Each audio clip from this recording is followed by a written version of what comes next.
Welcome to New Possibilities. I speak truth to power without fear. So yesterday I was online and I came across quite a few articles about the killing of a white woman by the name of Justine Damond.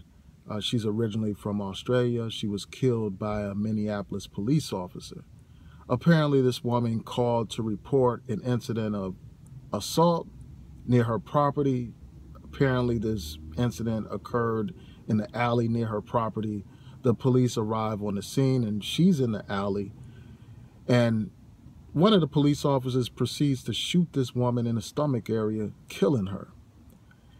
And the thing is, the police had body cameras, but the body cameras were not on. The police had a dash camera, but the dash camera was not on. And so far, the police have not released any kind of explanation as to why this shooting occurred, and there's supposed to be an investigation going on. And the family obviously wants to know what happened, and people are demanding justice. They are demanding a thorough investigation. And this comes at a time where we mark the 3-year anniversary following the death of Eric Garner in New York City. That's the brother who was choked to death by a police officer live on camera. And 3 years later, there is no justice for that brother or his family. 3 years later, there is no indictment. There are no charges against the officer who killed that brother. So this comes at that time. And this whole thing raises an issue. First of all, the officer that shot and killed this woman is a black officer, originally from Somalia. His name is Mohamed Noor. So he's a Muslim as well. So that raises a lot of different questions. I wonder if the police will render justice in this case. Will they treat this like they treat black cases of police brutality, where there is no justice, where you could have video camera footage, you could have tons of witnesses. They will come up with all kinds of reasons to discredit the witnesses. They will come up with all kinds of reasons, despite video evidence, to exonerate the cop that killed a black person. So I wonder if they will have that same kind of approach here. But then again, this is a white society. This is still the white man's country, and there are double standards in this country. So I would not be surprised or shocked to see them take this incident seriously and investigate it and render some kind of justice here, even though you don't have any kind of video footage, even though so far there are no witnesses that have come forward. I would not be surprised if they don't mobilize and take action against this officer. I mean, at the very least, he's probably going to get fired or something like that.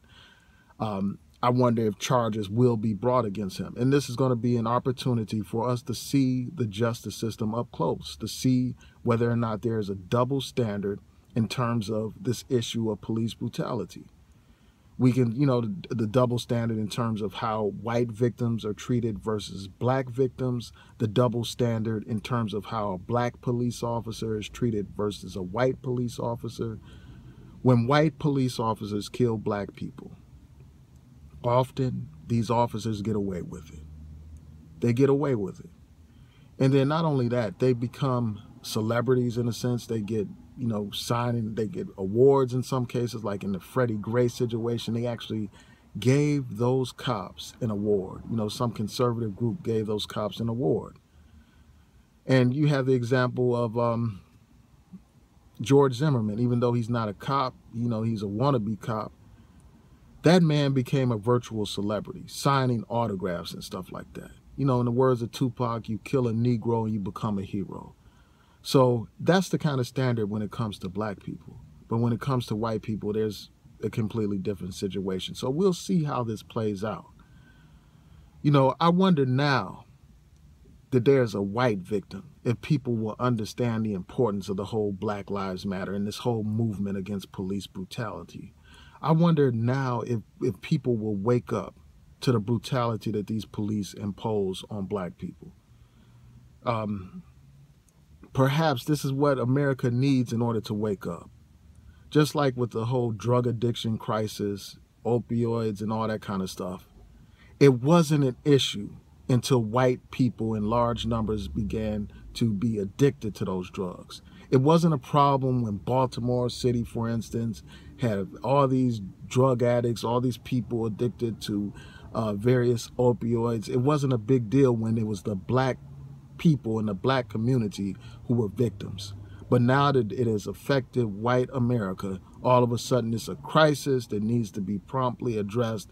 And I wonder if this will be America's wake-up call, to see one of their own white women killed in a high-profile police brutality case. If this will finally be the situation that will demand changes, that will make actual changes or reforms to how police conduct their business.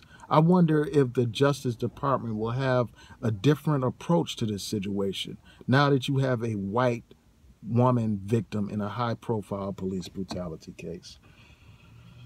So yeah, I mean, those are just some of my thoughts. Tell me what y'all think about this situation. And, you know, before I go, regardless of the race of the victim or the perpetrator, I think that there should be justice. This appears to be an unjustified case of police brutality. This woman was unarmed. There's no evidence so far that she posed any kind of threat to these police officers. And just like any other victim of police brutality, if it's wrong, if it's unjustified, justice should be rendered, regardless of the race of the victim and regardless of the race of the perpetrator. So those are my thoughts. Tell me what y'all think. Please rate, comment, and subscribe. Peace.